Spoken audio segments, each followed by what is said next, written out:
Now, if that can't get you in the Christmas festive spirit, I don't know what can. That was Tommy Prophet with an epic performance of Carol the Bells. Probably one of the only few Christmas tunes I like, because I fucking hate Christmas carols.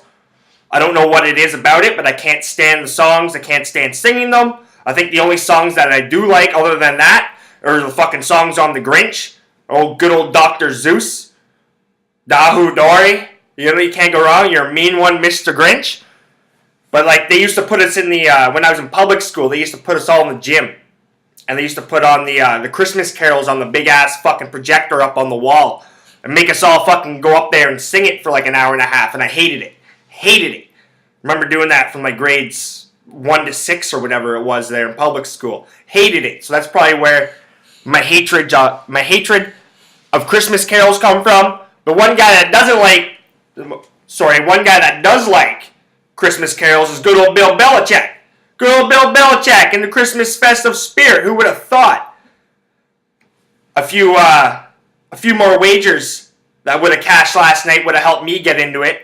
After I spent some money Christmas shopping, it would have been nice. But everything's done, sealed, and delivered. And we're hoping to get some wagers cashed, done, sealed, and delivered. We went, 3-4 last night. Just treading water. Obviously a lot better than 1-5 and fucking 1. Calgary fucking Flames. Fucking. The one thing about that is I give credit to that kid on fucking North Dakota. Fucking right, kid. Caldwell, way to fucking keep going, baby. You knew the point spread was 11. You knew your homeboys back at home on that fuck cover. If that other guy was just fucking smart enough, didn't like, oh my god, the ball's in my hand. Just fucking lay it up, motherfucker. But anyways, we're gonna hop up and in. I got a handful of plays for you. You shouldn't feel greedy at this time of the year, but we're feeling greedy tonight. I do like the board a lot. We got some NFL football.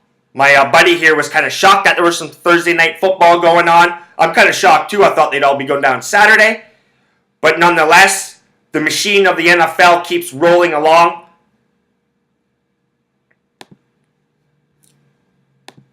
The New York Giants. Playoff-bound New York Giants. After the Washington Redskins fucked up their opportunity. Now the Giants kind of control their own destiny. They do. They're on the road in Philadelphia. Take on the Eagles. It's basically a pick 'em right now. Minus 1.5 for the Giants on the point spread. Total in this game is 42. Now, I like the New York Giants. The Giants, I think, are going to squeak out a victory here. Eli Manning has been nothing. He's been absolutely less than spectacular. He's been absolutely Eli Manning. That's what he is. He just looks lost on the field sometimes. Absolutely fucking lost. Speaking of lost, so does his head coach, Ben McAdoo. So tread water on this, and tread water on the Giants going into the playoffs, man. You're still dealing with Eli Manning and Ben McAdoo, even if the defense led by Landon Collins is playing fucking unbelievable right now. Now, the Eagles, they've lost 5 in a row. And I don't see them rebounding. Their season's done. Teams have figured them out. They've got a tape on Carson Wentz. They have a shitload of fucking injuries, the Eagles. Consistent injuries. Doug Peterson, to give him a lot of credit as a first-year head coach. But I like the New York Giants to squeak this one out. Don't think it's going to be pretty. Now, lean to the under in this game. It's only 42 points. But definitely lean to the under. I haven't clicked on the under, but I just may. The Giants are 0-6 to the under in their away games this season. The Eagles are 1-5 to the under at home this year. So that being said, man, everything's pointing towards the under in this game. It was 41. It's up to 42 now. So maybe be a little bit more patient. Might be able to get that half point. We'll move over here quickly to the frozen pond. Hasn't been so nice to us in the last 2 days. Led by the Calgary Flames. Fucking Johnny Hockey. You ain't even Johnny Bravo. But anyways, we don't have to worry about the Calgary Flames tonight. There's actually a handful of games that I do like tonight. We're going to start off with the Minnesota Wild in Montreal take on the Canadiens. Canadiens are minus 125. Home favorites. Total in this game is 5 pucks. I like the under. You got 2 of the best goaltenders in the league, Dubnyk and Carey Price, going head-to-head. Montreal does struggle scoring. Minnesota struggles scoring. Put it all together, I see a 2-1, maybe a 3-1 game. I like the under, 5 pucks in the Minnesota Wild Montreal Canadiens game. The St. Louis Blues, they're in Tampa Bay, take on the Lightning. No Ben Bishop for the Lightning. Tampa Bay Lightning are kind of just spinning their tires here right now. St. Louis is a quality team. They're 8-1, 8-1-1 or whatever against the Lightning in their last 10 games. I like the St. Louis Blues to pull this off on the road. It's basically a pick 'em right now. You can grab them at minus 110. Last but not least, the Nashville Predators. They're taking on the LA Kings. Now, the LA Kings have been on the road for fucking ever. Just fucking ever. It's the holiday season. They just want to get home. They haven't had a great fucking road trip. I think they're 1-4, 1-5, something like that. I think this is obviously the last game of the road trip, more than likely. Nashville's starting to play better hockey. Pekka Rinne's starting to play better. They're starting to put the puck in the net. So I like the Nashville Predators to jump all over the LA Kings on a long fucking road trip. They're sitting there at minus 130, so I like the Nashville Predators to cash that ticket. On the hard court, there's a huge slate of college games going on tonight. We'll get to them in just a second. But I like the New York Knicks to cover against the Orlando Magic and the association to minus 5-point home favorites down to minus 4.5 now. Doesn't scare me too much. Total's 210. Don't really have a say in the total. Orlando's kind of a weird team. But I like the New York Knicks to jump. Orlando sucks. So I like the New York Knicks at home, Madison Square Gardens, right before Christmas, kind of jump on the Magic. I like them to cover the 4.5 points, 5 points.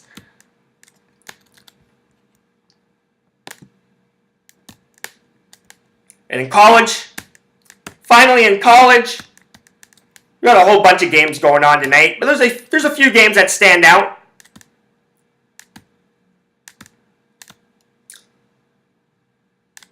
We got a lot of early games going on today. So at 3 o'clock tip-off, Iona, they're at home against Townsend. As it stands right now, Iona's 2.5-point home favorites. Total in this game is 152. I like Iona to roll all over Townsend. I like them to cover the 2.5 points at home. There's just too many games to keep breaking down.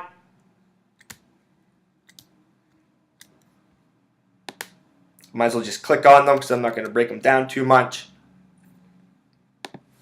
So North Carolina, Asheville. NC Asheville, they're on the road against Ohio State. Now, Ohio State's a very good college basketball team. Not so much of it, not as explosive as we see out of UNC and Kentucky. They're more like a Louisville. You know, they're a Big Ten style fucking basketball team.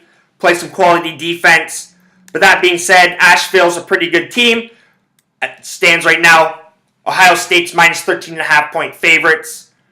Total's 136. I like Asheville to cover the 13.5 points and hang tough with Ohio State in Ohio State.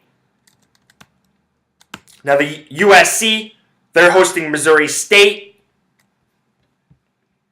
USC is just a much better team. Both teams play some pretty good defense, but Missouri State just doesn't play the quality of teams that USC does. So USC is going to bring it. They're 9.5-point favorites. I like them to cover the 9.5 tonight against Missouri State. And finally, Wyoming.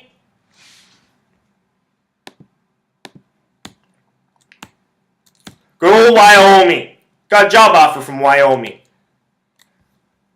They're at home taking on DePaul. They're minus 3-point home favorites. Total's 155.5. I like Wyoming at minus 3 to cover at home against DePaul. They're just a better basketball team all around. Play good at home. Quality team at home. Tough to play in Wyoming as well. They are kids. You know, they're thinking about Christmas. They're thinking about New Year's. So I like Wyoming to cover the minus 3.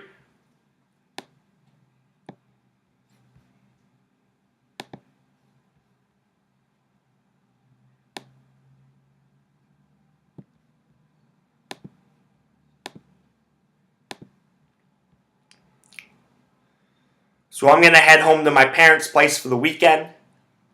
Or for the holidays, basically. Got everything done. Just got to run out to the local beer store before the lineups. Obviously, fucking hate lines, man. Can't stand it. Can't stand it. Everything's pretty much picked over these days, too, even here in the city. Glad I got everything done early. But I hope everybody's following these wagers. Like I said, the last 2.5 weeks have been pretty fucking solid for us. Help pay for these Christmas gifts that we've been putting under the trees. But then some football news. Alan Pardew was let go from Crystal Palace. For all you footy fans out there, Sam Allardyce is being considered. No shocker. The world moves too quickly. It's funny how quickly the world forgets. 2.5 months ago, Sam Allardyce was the bad boy of English soccer. The FA hated him. He was showing people how to... He was basically busted on tape, talking about how to get third parties paid for transfers, etc., including himself. But it's funny how the world forgets, funny how the world turns. Things happen, people forget, things move on. But it would be an interesting situation down there in Crystal Palace. I think they're in a lot of trouble. But our picks aren't in trouble. Remember, you can find my work on Twitter at kjohnstonmikedup. Find my work on my blog site, kylejohnstonmikedup.wordpress.com. Type my name into YouTube. You can't miss it. And happy holidays and Merry Christmas to all. And to all, well, it's the morning. So have a good afternoon when this comes out. And remember, when you're not laying the money down on the table, you're just not winning.